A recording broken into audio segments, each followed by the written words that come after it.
जय माता दी। मासिक दुर्गा अष्टमी का व्रत हर महीने शुक्ल पक्ष की अष्टमी तिथि को किया जाता है। इस दिन सुबह स्नान आदि के बाद पूजा स्थान को गंगा जल से शुद्ध करें और मंदिर साफ करें।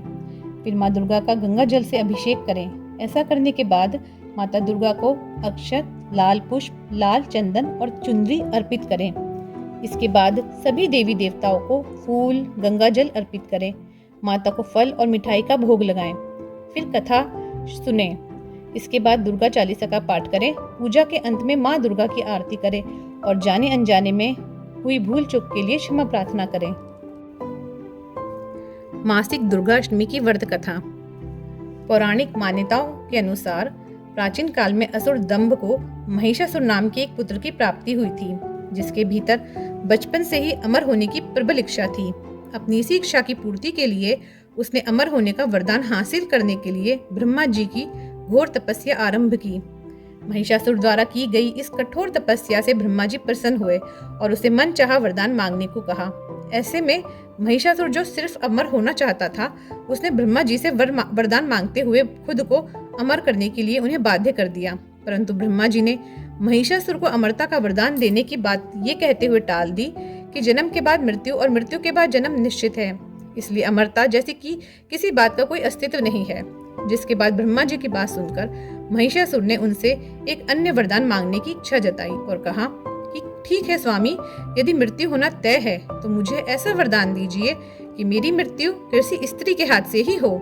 इसके अलावा अन्य कोई दैत्य, मानव या देवता कोई भी मेरा वध न कर पाए। जिसके बाद ब्रह्मा जी ने महिषासुर को दूसरा वरदान दे दिया। ब्रह्मा जी द्वारा वरदान प्राप्त करते ही महिषासुर अहंकार से अंधा हो गया और इसके साथ ही बढ़ गया उसका अन्याय। मौत के भय से मुक्त होकर उसने अपनी सेना के साथ पृथ्वी लोक पर आक्रमण कर दिया। इससे धरती पर चारों तरफ से तबाही मच गई। उसके बल के आगे समस्त जीवों और प्राणियों को नतमस्तक होना ही पड़ा। जिसके बाद पृथ्वी और पाताल को अपने अधीन करने के बाद अहंकारी महिषासुर ने इंद्रलोक पर भी आक्रमण कर दिया, जिसमें उन्होंने इंद्रदेव को पराजित कर स्वर्ग पर भी कब्जा कर लिया।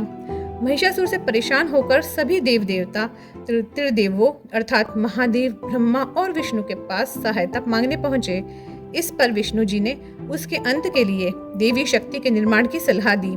जिसके बाद सभी देवताओं ने मिलकर देवी शक्ति की सहायता के लिए पुकारा और इस पुकार को सुनकर सभी देवताओं के शरीर में से निकले तेज ने एक अत्यंत खूबसूरत सुंदरी का निर्माण किया।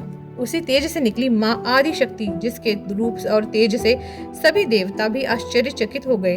त्रिदेवों की मदद से निर्मित हुई देवी दुर्गा को हिमवान ने सवारी के लिए सिंह दिया और इसी प्रकार वहां मौजूद सभी देवताओं ने भी माँ को अपने एक एक अस्त्र शस्त्र सौंपे और इस तरह स्वर्ग में देवी दुर्गा को इस समस्या हेतु तैयार किया गया। माना जाता है कि देवी का अत्यंत सुंदर रूप देखकर महिषासुर उनके प्रति बहुत आकर्षित होने लगा और उसने अपने एक दूत के जरिए देवी माँ के पास विवाह का प्रस्ताव तक पहुंचाया। अहंकारी महिषासुर की इस ओछी हरकत ने देवी भगवती को अत्यधिक क्रोधित कर दिया।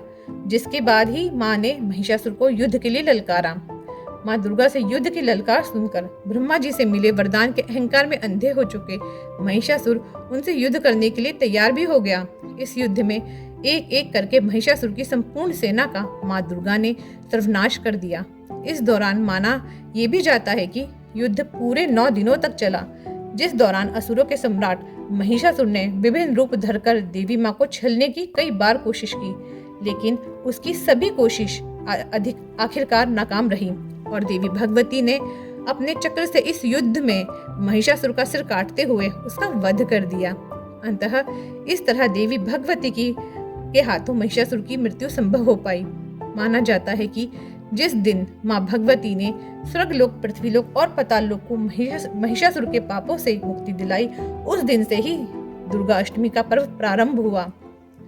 बोलिए माता भवानी जगदम्बा की जय, माँ दुर्गा की जय।